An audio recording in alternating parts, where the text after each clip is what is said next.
राधे राधे मित्रों, welcome to my channel. Please like share subscribe and press bell icon. नाम का एक लड़का रेलगाड़ी में साफ सफाई करके उसमें जो पैसे मिलते थे उससे अपना घर का गुजारा किया करता था। उसके घर में एक बूढ़ी माँ और एक बहन और एक बीमार पिता थे। एक दिन रेलगाड़ी की सीट के नीचे से सफाई करते करते उसे एक पर्स मिला। पर्स को पकड़ते ही उसके हाथ कांपने लगे। उसे लगा कि बहुत सारे पैसे होंगे। मैं जल्दी से पर्स को उठाया और अपनी निक्कर की जेब में डाल लिया, इस इंतजार में कि कब ये गाड़ी रुके और मैं देखूँ इसमें कितने पैसे हैं और उन पैसों से अपने घर के लिए कुछ राशन ले जाऊँ, बीमार पिता के लिए कुछ दवाइयाँ ले जाऊँ। स्टेशन पर गाड़ी रुकते ही वह जल्दी से गाड़ी से उतरता है और कहीं एकांत में जाकर जल्दी जल्दी से उसे खोल कर देखता है। पर्स को देखते ही उसके होश उड़ जाते हैं, क्योंकि पर्स बिल्कुल खाली था। उसकी सारी उम्मीदों पे पानी फिर गया था। पर्स को पिछली जेब में अचानक उसे किसी भगवान की तस्वीर नजर आई। तस्वीर को देखते ही जैसे उसके शरीर में हलचल सी होने लगी और उसकी आंखों में दो मोटे मोटे आंसू निकलकर उस तस्वीर के चरणों पर गिर गए।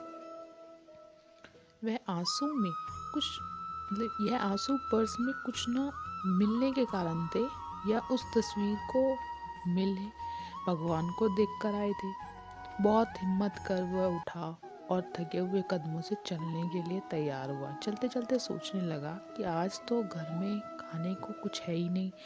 माँ भूखी है, बहन के पेट में अन्न का दाना नहीं गया, पिता बीमार है, दवाई भी नहीं है, दवाई से पहले जो खाना खाते हैं वो भी नहीं है।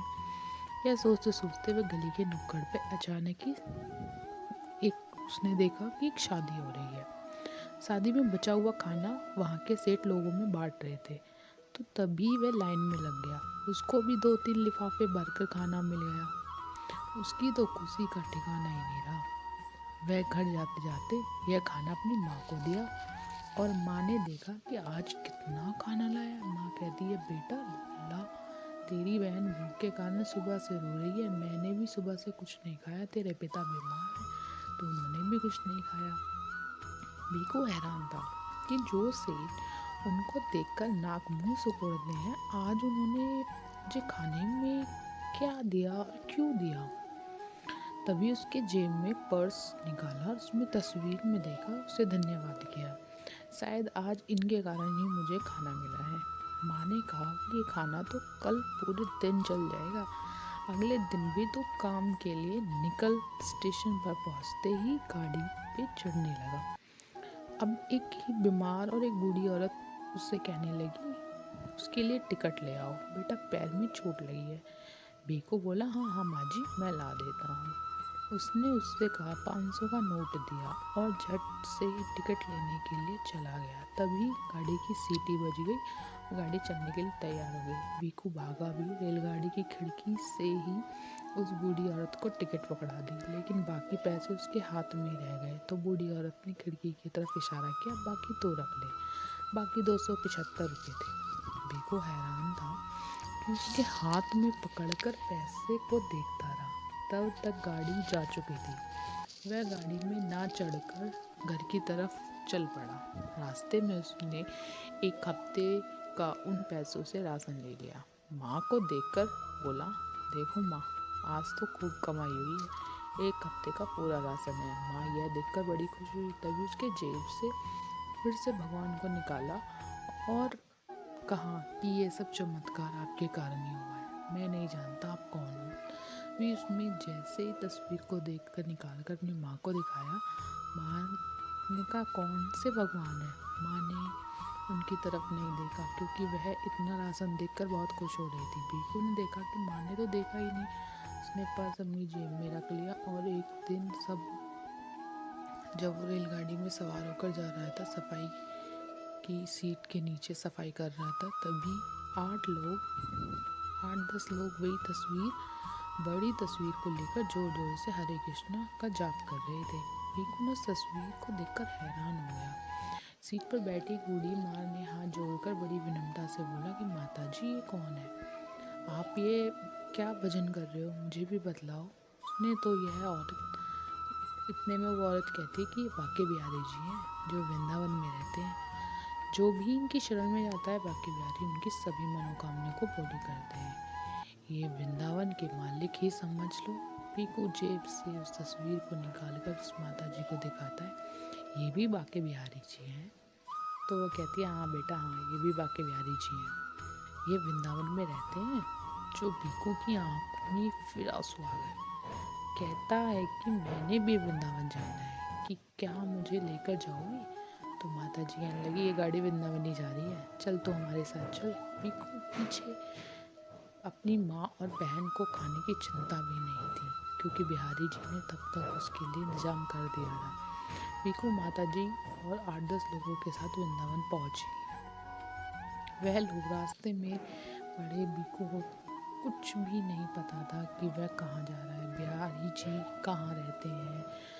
तो वह लोगों को बिहारी जी की तस्वीर को दिखाता हुआ कहता है कि ये बिहारी जी कहाँ रहते हैं। तो वृंदावन के लोग उस पर हंसते हुए कहते हैं वृंदावन उनका ही है, हर जगह वह रहते हैं। फिर भी कहता है कि उनके घर कहाँ है। तब एक सज्जन पुरुष बीकू को मिला, कहने लगा चलो मैं तुम्हें बिहारी जी के पास लेकर जाता हूँ। तब उनको बिहारी जी के मंदिर ले जाकर, मंदिर में बहुत भीड़ थी। बीकू को कुछ भी नजर नहीं आ रहा था, दूर से ही देखकर निहाल हो गया। उसकी आंखों में आंसू झरझर बह रहे थे। आंसू के कारण उसने अपनी आंखों से बिहारी जी की छवि धुंधली धुंधली आने लगी। तभी मंदिर की लाइट चली गई। आंखों का धुंधलापन के कारण और लाइट ना आने के कारण भी कुछ भी नज़र नहीं आ रहा था। तभी उसको अपने पास एक तेज रोशनी आई और उसके लगा कि उसका हाथ कोई खींच रहा है। तब उसका ध्यान से देखा तो एक छोटा सा बालक उसे खींच रहा है। पीकू तुम आओ मेरे साथ। यह बालक उसे कोने में ले जाकर कहता है कि आए हो तो मैं कब से तुम्हारी राह देख रहा हूँ। पीकू कहता है तुम कौन हो? घबराने के कारण मैं कुछ नहीं बोल पाया, नहीं जा रहा था। मैं वही हूँ जिसे तू अपनी जेब में लेके घूम रहा है।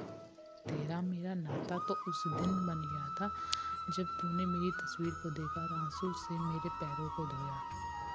तब से तू मेरी शरण में है और कब से तुम्हारी मैं राह देख रहा हूँ।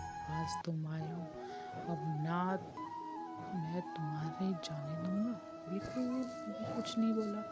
मन मन में सोचने लगा मैं यहाँ रहूँगा तो माता पिता छोटी बहन का क्या होगा। बिहारी जी ने उसके मन की मंशा को समझ गए और कहने लगे तू उनकी चिंता मत कर। वहाँ एक और सेठ जी जिनकी बस्ती में तेरे माता पिता रहते हैं, वहाँ मंदिर बनाना था। उसने उस झोपड़ी के बदले तेरे माता पिता को पक्का घर बना के दे दिया, साथ ही खाने पीने का भी पूरा प्रबंध कर दिया। तू उनकी चिंता मत कर, अब तू यहीं रह, अब से तू मेरा सखा। ये कहते ही मैं कहाँ रहूँगा। बिहारी जी बोले आज से तू बाहर माला की फूल की दुकान लगाया कर और आज से मैं तेरे हाथ से बनी फूलों की माला पहनूंगा। आज से तू मेरी शरण में जो ही बार आता है मैं उसका साथ नहीं छोड़ता। बीकू को तो अपनी किस्मत पर विश्वास ही नहीं हो रहा था। उसके आंसू आंखों से बह ही जा रहे थे। बिहारी जी के पाँव पर गिर रहे।